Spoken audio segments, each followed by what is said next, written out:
Okay, this video we're going to be talking about pressure switches. How to change it out, the proper way of doing it. It seems pretty easy, but done this 100 million times. I'll show you tricks of the trade. See, these are all plastic.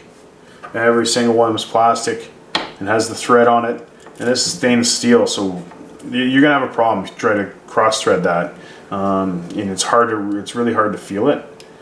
So you got to put it on right, and I'll show you how to do it, and even how to hook up this stuff here. It doesn't really matter. I've had comments in the past, which doesn't matter because some of them have the red and black, and most of them are black and black. So it doesn't really matter what side it goes on. Oh, this one ripped off. So it doesn't really matter. You can plug it in this one here. You can plug it in that one there. It doesn't really matter as long as you have it plugged in, and then you watch your other lead. So what you're going to do is you get a new one. It's not really new, but I'm going to show you how to do it. These are the styles I'm going to have linked for you on the bottom of the description. These are not really that new, but it's kind of the style that I've had right now. But I'm going to show you how to do it. So you usually take some Teflon tape. Once you get it off, you just have to clean this all off really good. Look inside. And you'll see if there's anything hanging like Teflon tape. Clean that off. Just use a screwdriver and then just clean it all off. Just inspect everything, clean it all off. You'll see sometimes if it's been leaking, you'll see little tiny pinholes. If there's any type of pinholes around there, just use some sandpaper and scrape it. But if you see any pinholes, you need a new heat tube. And how you determine the length? They're all the same. The diameter is all the same. So just measure from this end to this end, and most of them are around 15 inches. So just measure that, and that's the heat tube you need. So when you're putting the pressure switch on, you just need, now if you use the white Teflon tape, you probably have to go around 3 full times. The pinker stuff, I use the white or pink, so if somebody makes a comment on the bottom about a different color, yellow or whatever, I don't use that, so I don't know what the thickness is. So I use the pink or the white. So on this here, because again, if you put too much of it, it's not going to be, you just kind of wreck it. So for the pink, I just go around twice. Just go around twice.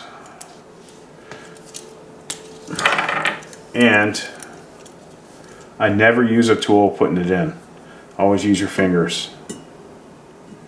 So when you're putting it in, just kind of, it's just natural, like just straight, and you'll feel it. Like if there's any like huge resistance, back it off, because you don't want it. You don't want it to cross thread. Because then you're getting a new one. It'll never thread in there properly. So what I do is I'll just screw it in.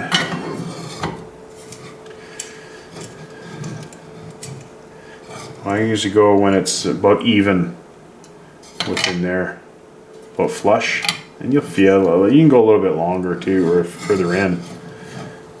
I just go when it's snug, and also the leads too.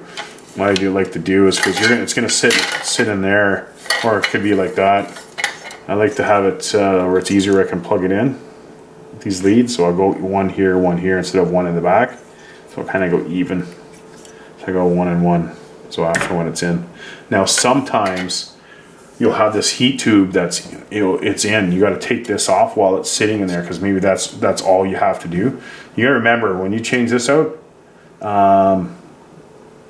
If you can turn the water off, just don't take this out after, because you're going to spray. It's going to spray up in the board. So before you take this off, and if you want to keep your water in, and if you have some shut-off valves, knife valves, shut them off if they work. Now, what I would do is take the closest area to the pressure switch and undo this union. Undo it. You don't have to do it all the way. Just undo it about halfway where the water's coming all out of here. So you're taking that pressure out. So if you just took this off, it would just fly right out. So you're taking that pressure out. So even if the knife valve's not working properly, at least you have somewhere. You might have to open this a bit. We used to have, that's where the water is going to go. So when you take this off, you might need a tool to take it off, but not to put it on. So when you do put it on with the water in it, or take it off when the water's in it, sorry. Then very quickly when you're taking this off, just put your thumb over it, just in case if there's flies up, and you'll know. Just kind of move your finger a bit. You don't want it flying up on the board. If it does fly up on the board, take a hair dryer and just sit there and, you know, just try to dry everything, not in one spot, but try to dry it as best you can. Air too, like air works well too. So like a compressor from far away, spray it, and then some kind of heat gun or something like that, or hair dryer. Okay, so, and then that's the other style too. And it's the same idea. I like these ones here because it's so like less pressure. I think it's a 1.3. There's a variance. I think it's 1 pound or something like that to 3 pounds. These are a little bit higher, but I like this one here too. Just I use them for all the spas because it doesn't take that much flow for it, the heat to kick in. So if you like the video, or if you have any other suggestions or anything like that you want me to show you on any videos, just let me know. Just send a comment or something like that, and then we'll check you on the next one.